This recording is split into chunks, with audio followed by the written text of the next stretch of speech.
Hello everyone, and this is Mistress Sweet Pea, the Mistress of Tech, and thank you for tuning in today for another episode of my podcast. I really appreciate everyone showing up. Just wanted to start with a little chance to, first of all, show everyone my dress. It is a mathematical dress, courtesy of Dr. Twilight, and my strawberry bling. I guess the term that you guys use today is called bling. So my bling. Just wanted to show everyone off this. And you can get this dress if you like it from Redbubble.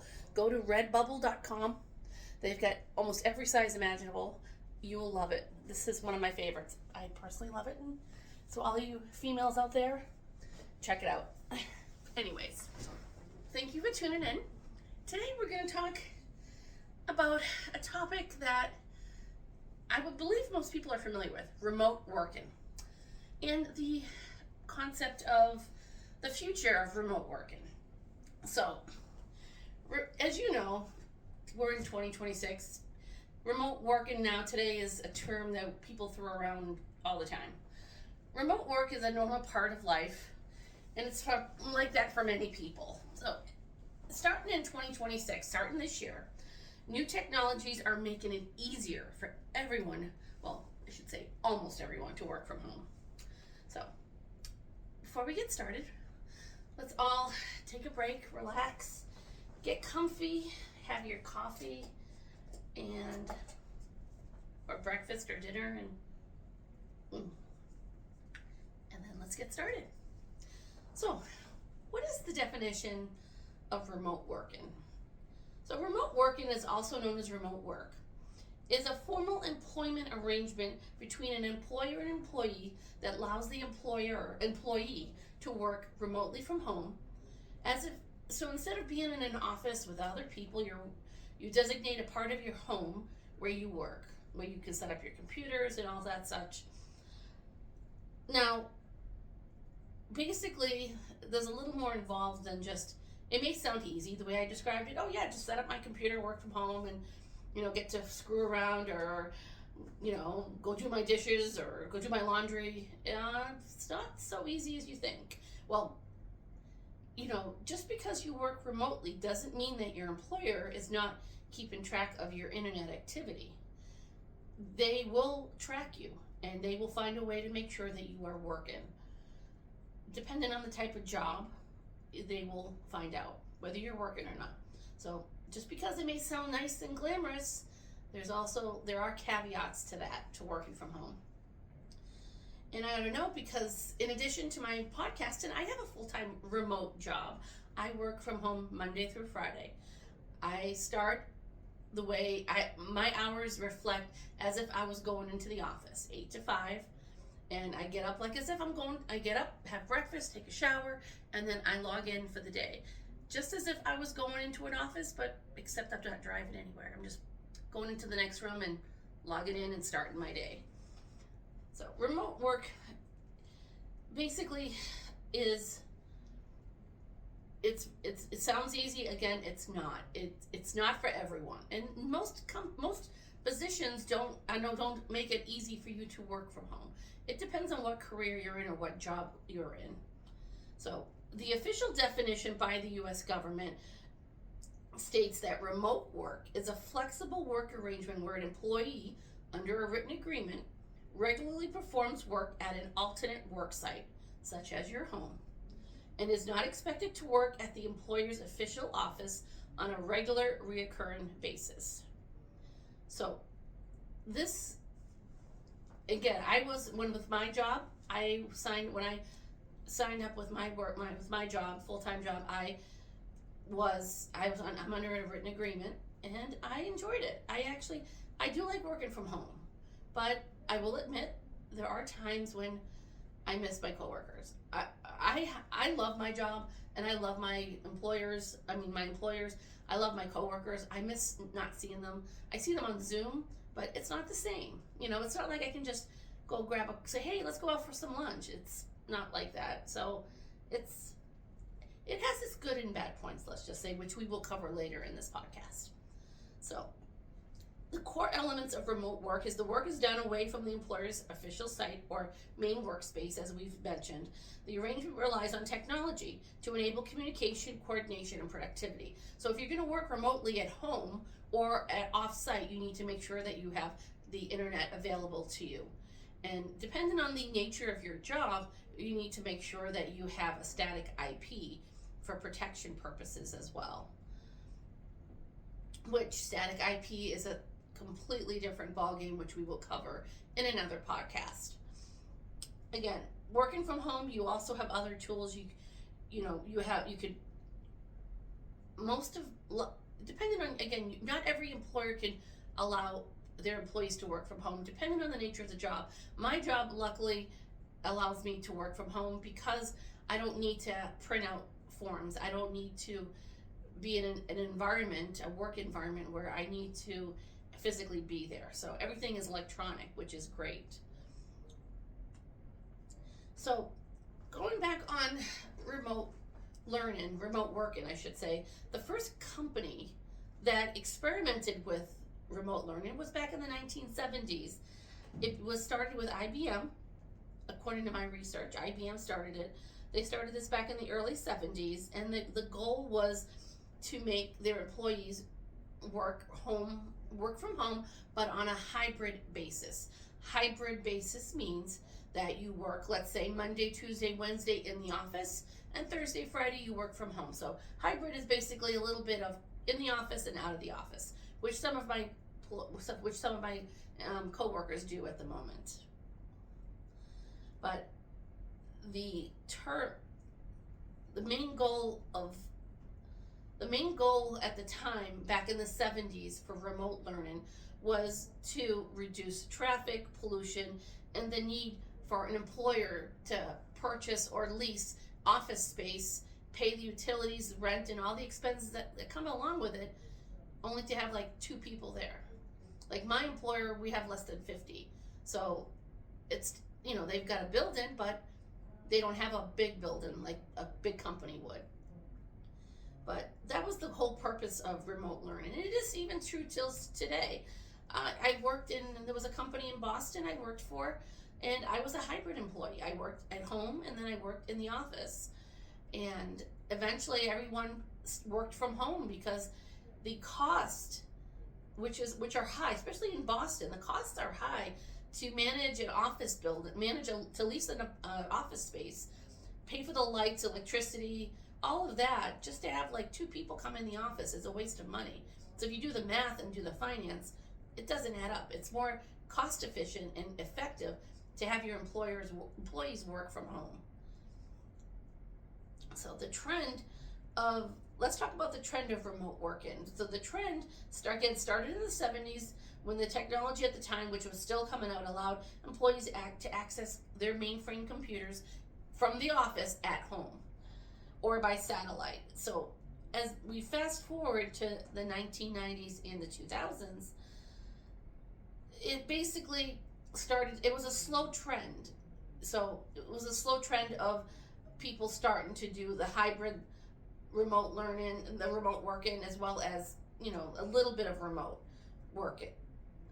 But as we all know, everything peaked when COVID started, back in 2019 when COVID hit, and employers were forced to, and most companies actually were forced to have their employees work from home. That's when those that didn't like remote learning, were forced to work from home. I've had a little experience before COVID with working from home. As I mentioned, I did work on a hybrid basis, and I do like it. But I preferred being in an office at times. But you take what you can get. So, anyways, let's continue on here. So, the pros and cons of working from home. So let's start with the good points of working from home. More productivity. So is what based on my research, the number one was more productivity. Many people work better at home with fewer distractions and more control over their environment. I don't know if I would put that. I mean, more productivity would be based on the person. So if you're one of those that you don't have children, or you don't have to you're not taking care of anyone. Working from home can be productive. Like I'm very productive at home, but I'm also productive in the office. But if I had to tell, if someone said to me, "Well, are you more productive at home or in the office?" I'm not going to say both because it is, for me, I'm more productive at home because I'm in my own room. I have my mindset. I know what I have to do. So it depends on the person. So the number one saying more, the number one good reason for working from home being more productive depends on the person and how, what their situation is. The other one is save money. I completely agree with that. Companies save on office costs and workers save on commuting. So if you work in a big city, working remotely is a huge benefit. When I worked in Boston, even though I was on a hybrid work schedule, having to go into the office it took a hit on my fuel bill. I mean, I was maybe 3 times a week I was filling up at the tank, and it was it's an expense. When you work from home, you don't have to drive your car. Your car can sit there all day. So that part I do agree. You do save money. And from an employer standpoint, they cut their costs because they're not having to pay for high electric bills and other bills that are associated with office spaces. Find the best talent. Remote work lets companies hire from all over the world, not just nearby. That is true. So let's say you live in where I am right now. I'm in Omaha, Nebraska. So let's say I'm looking online for a job and I find a job that I really like and it's in Bangladesh. I'm not going to be able to just hop a plane over to Bangladesh, but let's say my job skills match theirs and they want to hire me. I could stay where I'm at and work remotely. There are pros and cons to that part, which we won't go into it for this purposes of this podcast. But from an employer standpoint, employers can hire whomever they want, and it doesn't have to be within their region or country. So an employer in the Philippines may hire someone from Russia that matches the requirements for the job that they're looking to fulfill. So that's the good part of it. The last thing is a better work balance lifestyle. Employees can fit work around their lives, which makes them happier and more likely to stay with their jobs. And that's true. I'm just speaking from experiences. When I started working remotely full time when COVID hit, I was a little skeptical at first. I'm like, well, I don't know about this, working remotely and, not seeing my coworkers, and it was a little concerning, but I had better control over managing my time. Like between 8 and 5, I pretend like I'm in the office. I work, I take my little 15-minute break here, I take my lunch break, I go back to work, and then I clock out for the day. So I'm able to do more. I'm more productive working from home than I would be in an office. So again, it depends on the person and depends on your job. It's different everywhere. Now let's flip side to the negative and the not so good aspects of working remotely. Number one, and this is true, security risks. Working from home can make it easier for hackers to attack company data since home networks aren't always secure. That is true, and I'm so glad that was the number one item that I found when I was doing my research. That is so true, security risks. Because when you're in an office, the IT person in the office is controlling and managing the network data for all the computers. So you've got someone, whether they're there or remote, you've got someone that is checking to make sure that no one's getting hacked. When you're working from home, it's kind of like you're on your own. But for myself, working from home, I'm always leery. I make sure before I've always check and make sure I've got everything ready to go, and I don't open any emails on my work computer that I don't know who they're from. Number 2, tech problems. Sometimes home Wi-Fi is slow or computer break-ins, which can cause slowdown at work. And this is also common because and again, I'm only speaking from my experience. Everyone has their own situation. If I'm having an issue with my work computer, I have to call my work's IT desk, which they need to, and luckily they can remote access into my laptop, or and they can fix the issue or help me get it resolved. So, but there's some companies, some employers where that's not so easy. And I know a few people that actually have to take their laptop to their office to have their IT people fix it. So it just, again, depends on the employer as well and the nature of the job. Harder to work together. It can be tricky to commute and collaborate when everyone is in different places or time zones.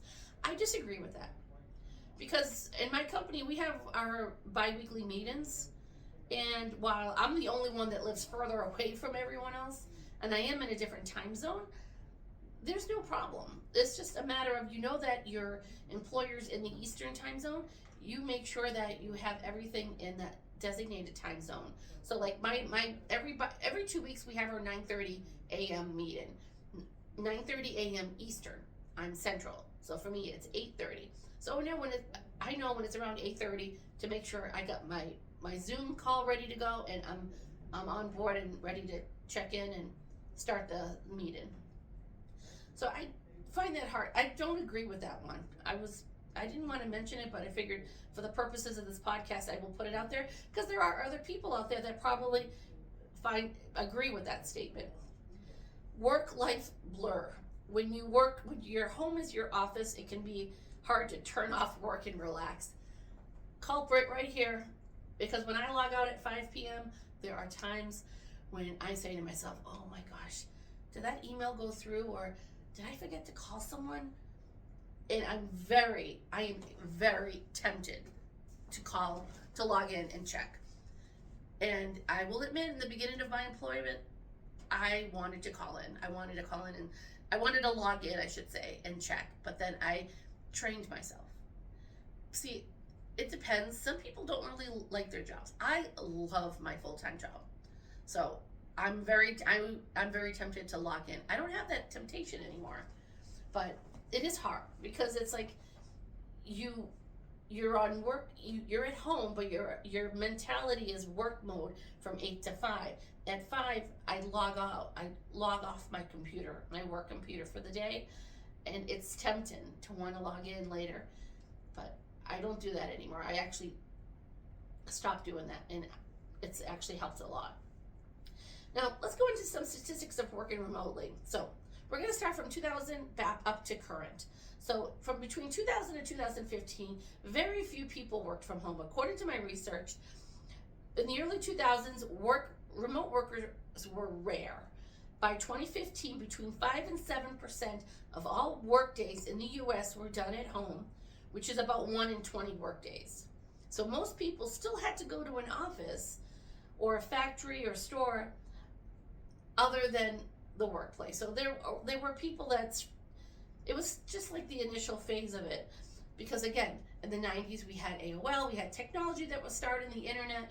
So it was very rare from 2000 to 2015. It was rare to find people working remotely, but it did exist. So it was there. It just was rare. Now let's look at the tech companies between that time period. Tech jobs like IT, internet companies were already more likely to allow remote workers than other jobs, because the employee who worked for the tech company could log in from home. So there was more of a caveat for the tech companies versus the non-tech companies. So by 2015, for tech companies, between 15 and 20% of them did some work at home on a typical day versus going into the office.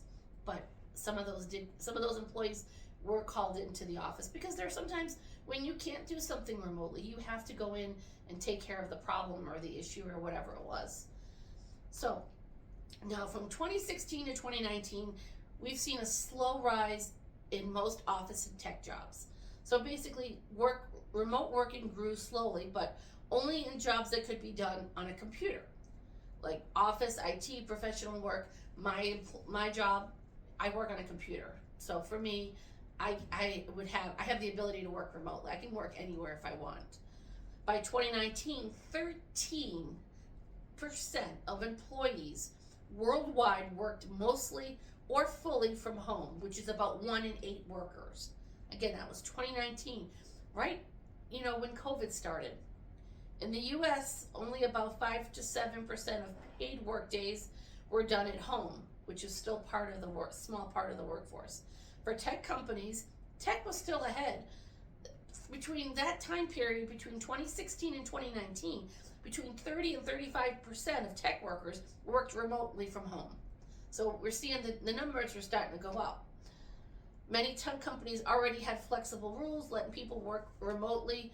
Some people were allowed to work part-time at home and then the rest in the office. And then, bam, 2020 pandemic mania. And I'm not taking it light, I'm not saying it lightly, because COVID did, we didn't know, none of us knew what COVID was. I mean, people were scared, which, we have a right to be scared. We didn't know what it was. 2020 pandemic hit, remote work exploded. It was required that everyone, if you could, work from home.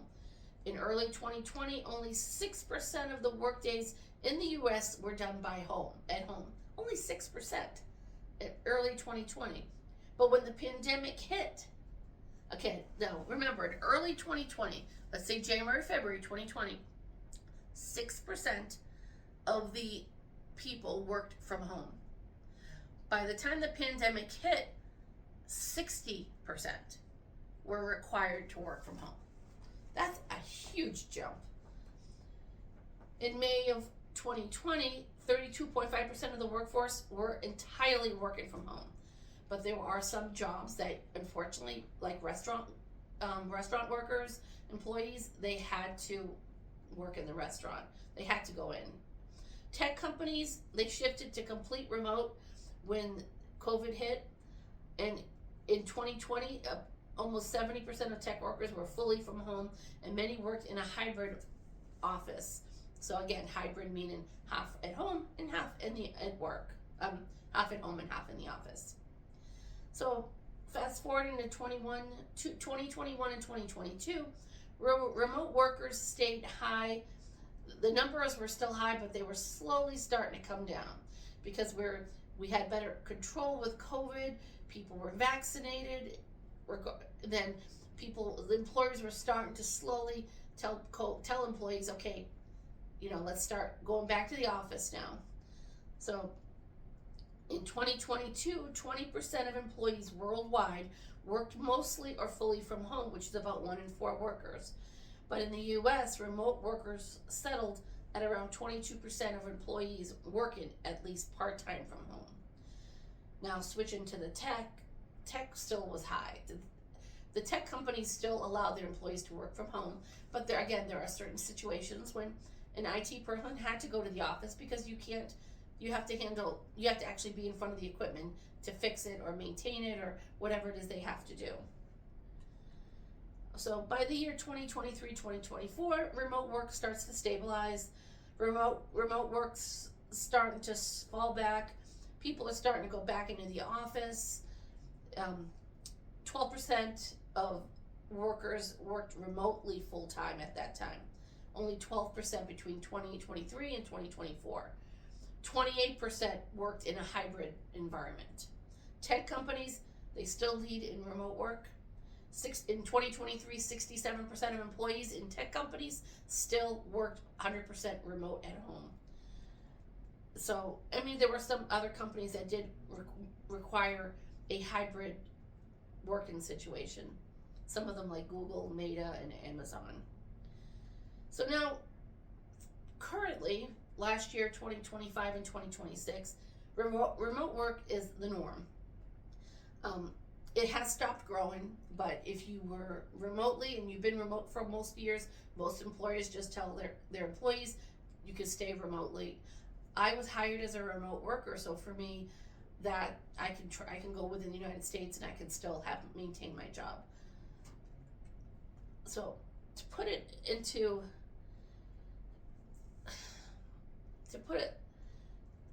remote work is good. I like it, but it does have its downfalls and it does have its positives. It just depends on the person. Some people are people, and some people are people, I guess is the appropriate word. They like to be in the office. I'm a people person. I love to be in the office, but I work remotely and that's fine. So I get to see my coworkers through Zoom or just on the phone or texting. It's not the same, but you know, I love my job and I I'm very happy. So so now for those that work remotely, there are some tools which I'm sure a lot of people are already familiar with these tools that make it easier to stay in touch with employers and managers. Like there's apps like Slack, Microsoft Teams, video calls, Google Meet, and then there are other task and project management apps that are available, like Asana, which helps plan teams and track work projects and deadlines. Trello, which is a visual tool that uses boards, lists, and cards to organize work. There's one called ClickUp. I'm not really familiar with that one, but it's basically, from what my research says, it's an all-in-one workspace that combines tasks, docs, goals, and chat all in one place. So that's something to consider. And then Google Workspace, Microsoft 365, Toggle Track, Hubstaff. There's so many out there that have been established, and some that have been around for a while. It just depends on what your employer wants to utilize, and also depends on the cost. So now the future trends of remote workers is moving towards a more structured, flexible model that blends working from home with an occasional going into the office, which again is a hybrid model for work. The traditional idea of going to the office every day is declining in many industries, and it is because most of the things that with the technology that's out there, a lot of the jobs don't require us having to be in the office anymore. We can do everything online or on a computer. So hybrid work is becoming the standard norm with most companies. Most companies are adopting that hybrid model style of work, which is phenomenal. I think that's great. I wish I could do that, but my home base where my company's from, I'm not anywhere near there, so it's not something like I can just take a car and drive a half hour to go there. That's not feasible for me. Now, the other thing I want to touch on is artificial intelligence is supporting remote working. So a lot of companies are using artificial intelligence tools to help employees with their jobs. I do want to reiterate one thing. AI is not replacing employees.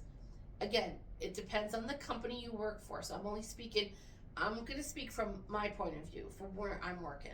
So your situation could be completely different than mine.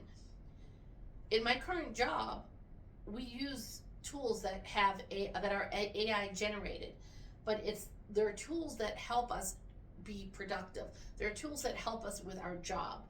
So it doesn't mean that AI is taking over my job. It doesn't. So it's basically AI is helping to automate processes. It's helping to make my job easier for me. It's not replacing my job. That's the one thing people are getting a little nervous about. AI is not human. AI is not a person like me or you. AI is a robot. It doesn't feel. It doesn't. It's not. It's not going to take.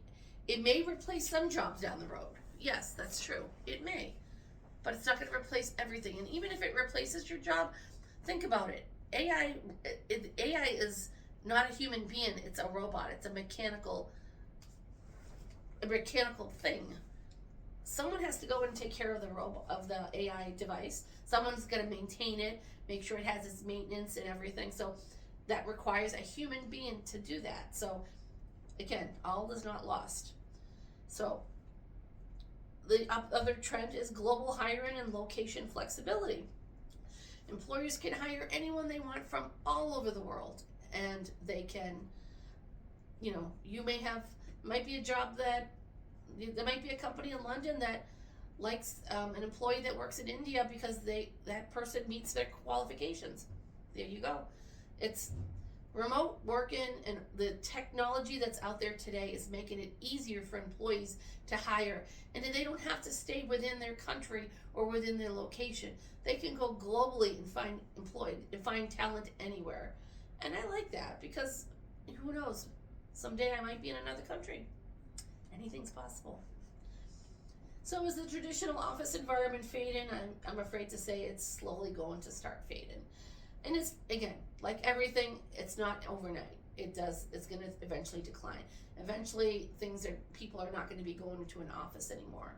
And that's very typical, and that's something that is going to happen. So, in summary, the future of work is not about between all remote or all office. So, going forward, it's going to be hybrid.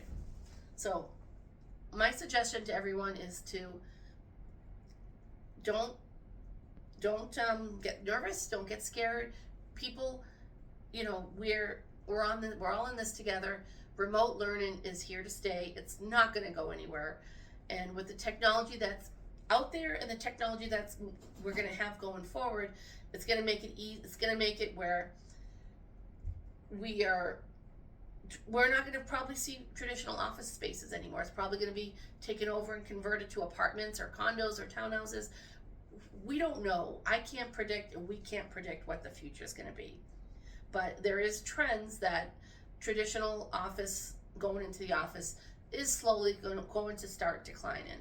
And by the time the Gen Zers, or I'm not sure what the current term is today for, I think it's Gen Zers, by the time they're going into the workforce, it might be a completely different game. We don't know. So on that note, I do want to get up and let everyone see my dress one more time. Thank you for tuning in, and we will have another podcast next week. Bye. I love you all.